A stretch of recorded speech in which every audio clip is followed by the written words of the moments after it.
Hello Divine People! Welcome sa aking channel Divine Queen Tarot PH. Alamin natin ang messages, energy gabay para sa October 6, 2023 para sa ating ear signs, Gemini, Libra, and Aquarius. Spirit guide.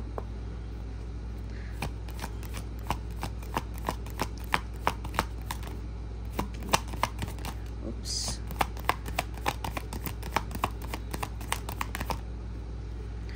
One more card, please. Ayan. Wow.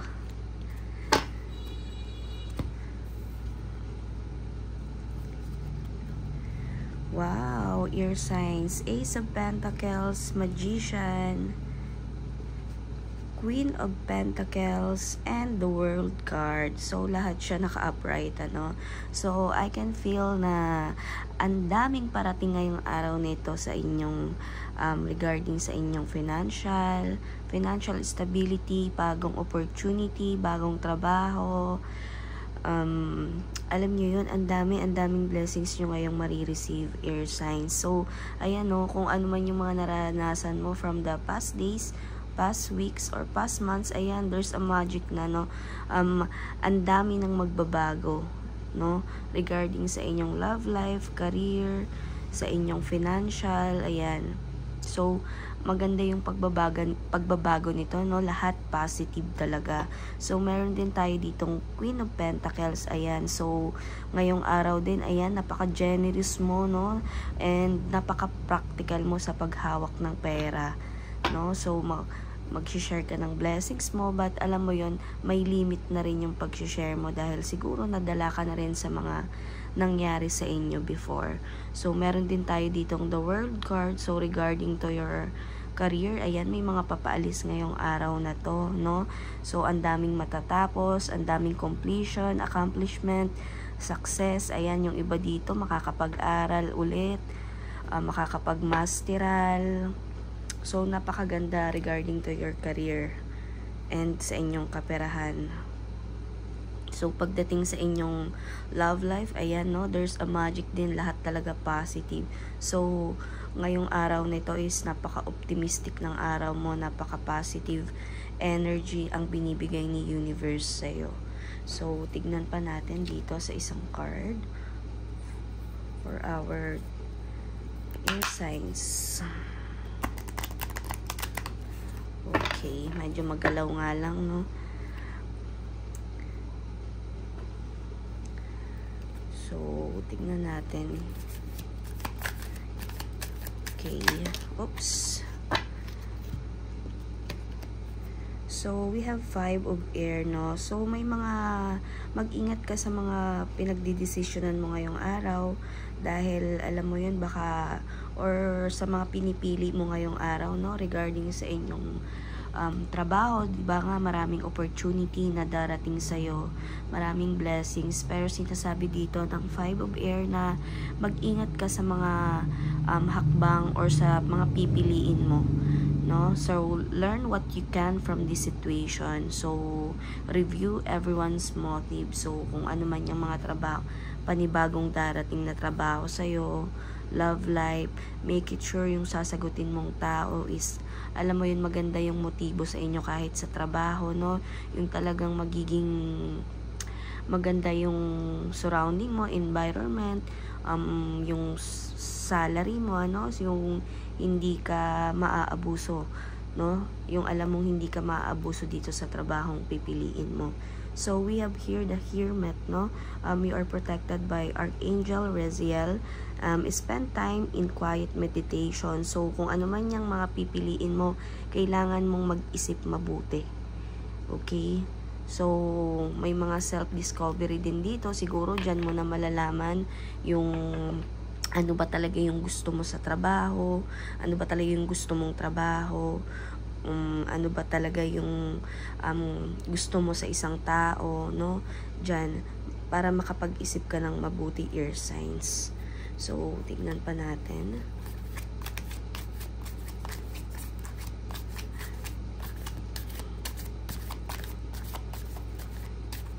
Okay. We have here the dreamer. So, ayan, yung mga pangarap mo, ano, kapag nakapili ka na ng magandang trabaho, magandang or mabuting tao para sa iyo, ayan, kasama mo siya sa pag-abot ng iyong pangarap. So may mga unexpected opportunities talaga dito para sa iyo, air signs. So wag mong imiss yung opportunity na yan, dahil diyan mo matutupad lahat ng iyong pangarap. Magandang pamilya at masayang pamilya, magandang trabaho, magandang sahod ngayong araw na to. So, Two of Water. So, a relationship that continues to grow closer. So, may mga forgiveness ka dito, acceptance, forgiveness, sorry, air sign. So, yung relasyon nyo sa mga married and may mga ka-live-in, in a relationship.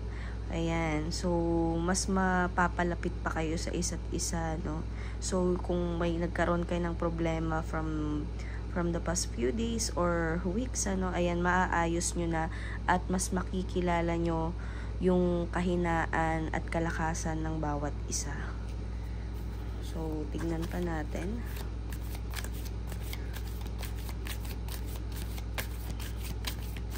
Air signs, spirit guide.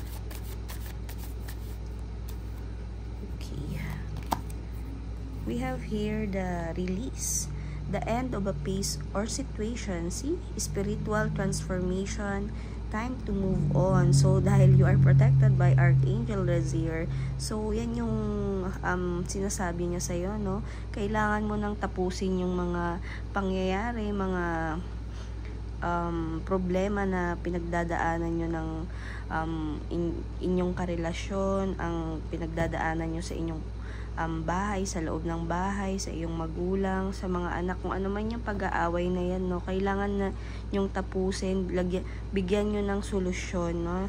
Mag-isip kayo ng mabuti para matapos na kung ano man yung mga sitwasyon na pinagdadaanan ninyo. So, it's time to move on and end of a phase or situation. So, it's a confirmation card lang ng Two of Water, ano?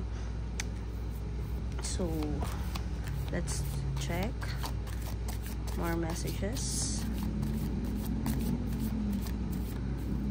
Okay,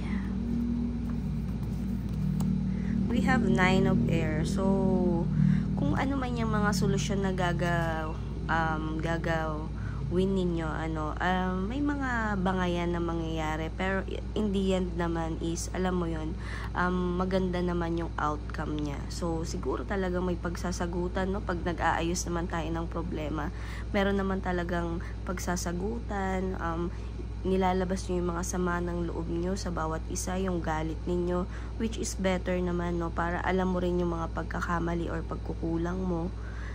Yan. So, i-expect mo na makakarinig ka ng mga negative comment or opinion about sa'yo. Kahit yan sa mga katrabaho mo, no? Kung nagkakaroon ka ng problema sa katrabaho. Dahil yung problemang ito is talagang bumabagabag sa iyong isipan. So, hindi ka na nga nakakatulog paggabi, ano? So, parang tignan mo, ikaw lang yung talagang, alam mo yun, mulat na mulat at iniisip yung mga problemang yan. So, ikaw lang ang makakapag-end niyan at nung taong related sa'yo, no? Ear signs. So, tignan pa natin. More messages for our ear signs.